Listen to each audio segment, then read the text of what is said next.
ndabaramukije amahoro y'Imana bane namwe bakunzi ba Nuja Entertainment bakunzi ba ibikiganiro turashoboye ndabaramukije nongera nabahani ikaze mu kiganiro cyo muziki dasanzwe nk'ibisanzwe Jamal Florida MC kuri micro umana nanje umenya byinshi bidasanzwe nkomeza gushimira bari ko barakora subscribe kuri Nuja Entertainment ko tuvuga neza cyane ndabashimira cyane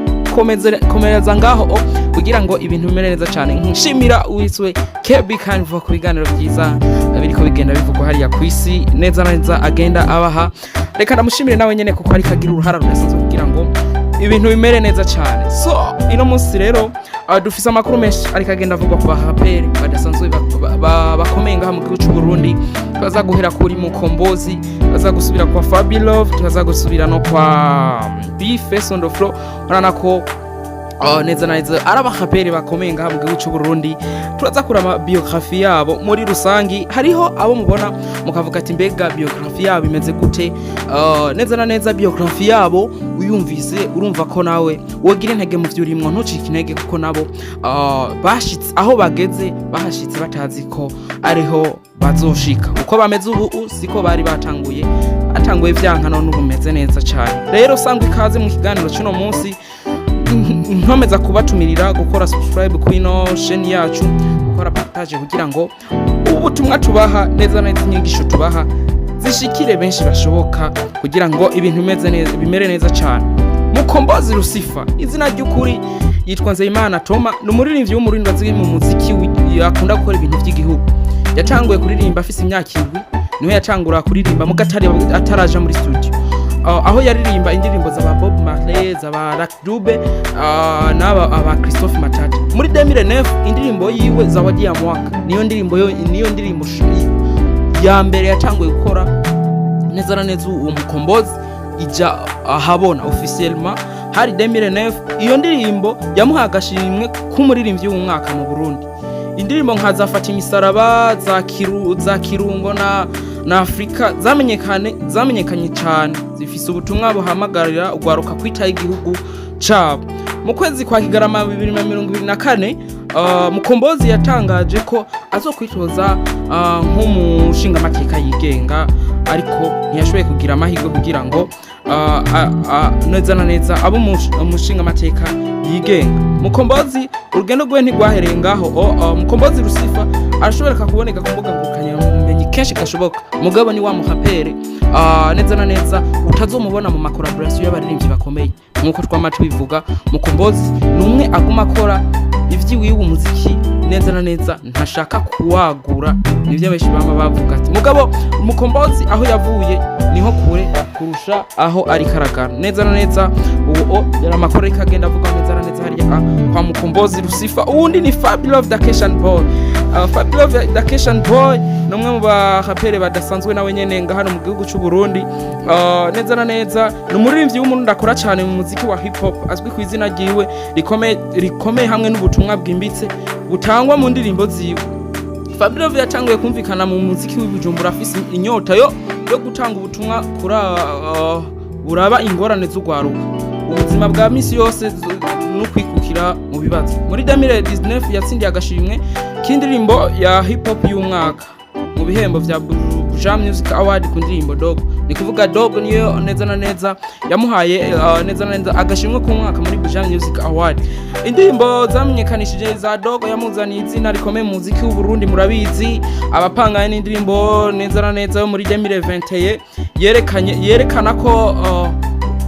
neza na neza ububeshi nizi gusanga biri mu donc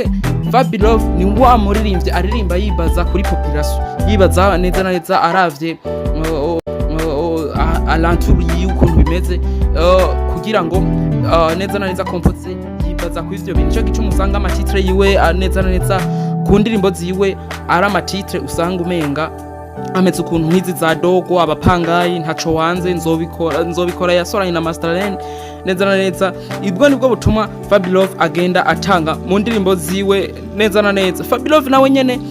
ni same nkuko kwa Mkombozi si wa muririmbyi uzomubona mu makoraboration akomeye, si wa muririmbyi uzomubona yakoranye n'uwundi muri rapere wo mu gihugu runaka kugira ngo yagure umuziki. Nico kibazo rap gifise ngaha mu gihugu cy'u Burundi. Urashobora kubona umuraperi amaze imyaka 20 cyangwa 15 mu muziki mugabo ataduza nivo. Mbega nico gituma abaraperi baza ari bashasha bica bibagora kuguma mu muziki kuko babona ko nabandi babatanguriye atantambwe nziza bariko baratera. Rap yo mu Burundi benshi barayisuzugura kubera bavuga ko itariha, kubera bavuga ko mbega nababatanguriye ata neza na neza atarugero rwiza baba babona. Fabelove nico kimwe na neza na neza no Mkombozi kuko ibikorwa vyabo ntibishika kure. Ntuzobana amakoraboration akomeye, ntuzomubana bari mu mashuri akomeye kuko rap ngaha mu Burundi ntibayiha umwanya umeze neza. Bace neza na neza yitwa Gukorana Boniface, amazina yahawe n'abavyeyi, n'umuririmbyi w'umurundi yavutse neza na neza mu kwa mbere hari mu ntara ya Kayanza muri commune Matongo. Yatanguye umwuga wiwe w'umuziki muri 2010 aho yamenyekanye neza na neza umudiho wa hip hop hamwe n'ubuhinga bwo kuririmba utandukanye. Bace n'umuririmbyi umwanditsi w'indirimbo neza na neza umushoramari azwi ku izina rya Bace yitwaza amazina y'ubuhinga nka rap yuda, rap fimbo, rap Goliath, rap commando. Yamenyekanye cyane mu ndirimbo nka imuhira mode na nosara. Afise amazina y'ubuhinga Bace neza na neza uno n'umuririmbyi amaze kubona ko rap ataruhara runini iri kiragira, ni kuvuga indirimbo irashobora gusohoka yura donc yarashobora kuyisohora mugabo ntishike mu bantu mukabishaka, bon igashika mu bantu mugabo feedback ikabanke akaca bikompara nuko akoze izindi midiho akabona umenga uwundi mudiho ni uri kuri ahisisi. Yaciye ahitamwo guhagarika hip hop, ntiyayihagaritse ahubwo azarayikora rimwe mugabo neza na neza bivanga. Nico gituma atandukanye n'abo babiri Fabelove n'uwitwe Mkombozi baratandukanye cyane kubera ko neza na neza Bace ntabwo bagira bwo gusohora R&B, ni kuvuga n'umuririmbyi si umuraperi wenyine, n'umuririmbyi muri rusange. Rero umuntu avuga ngo urumva ngo ndi umuraperi ni vya bindi usanga hariho batamubonaho. Rero Bace nico gituma izina ryiwe riguma mu bantu canke novuga experience afise ayifise muri vyose, ha muri hip hop, muri rap canke muri R&B, imidiho yose, dance of yose usanga arikara arakubita. Ni kuvuga Bace niryo tandukanye usanga afise hagati y'aba baririmbyi bakora rap ngaha mu gihugu cy'u Burundi. Neza na neza uwo yari Bace benshi bagiye bavuga ati mbega kubera iki bano bantu bimeze uku. Amakuru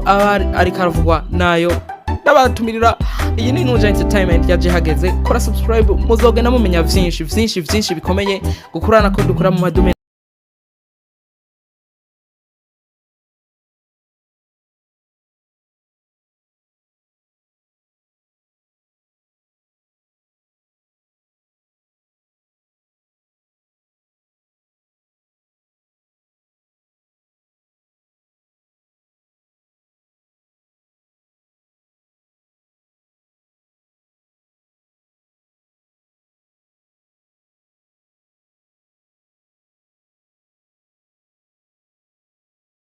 mirira. Iyi ni Entertainment yaje hageze, kora subscribe muzogenda mumenya vyinshi bikomeye gukorana ko dukora mu madume atandukanye. Where is Jamal for the MC, voice of the man? Reka shimira abatumye amajwi abashikira. Shimire King the Bros, KB Carnival hariya ndamushimire cyane, yatumye amajwi abashikira neza cyane, atuma mbega na production neza na neza ya video igenda neza cyane. Ndabatumira kuri bino biganiro muzomenya byinshi mutabe kuko ukeneye kudukurikirana ni ibintu utazopfa wicujije mu buzima. Reka ndabashimire cyane mwe mwabanye nanje Jamal for the MC, voice of the money, Mike Pastor Peacekeeper, motivation champion. Mukomeze kubana namwe dushigikire neza na neza bizemere neza cyane. Wewe uriko urakora ibintu ntucike intege kuko urumva ko nabandi bavuye kure. Kora umuhasura kugira ngo ibintu bimere neza cyane. Ndabashimiye nonge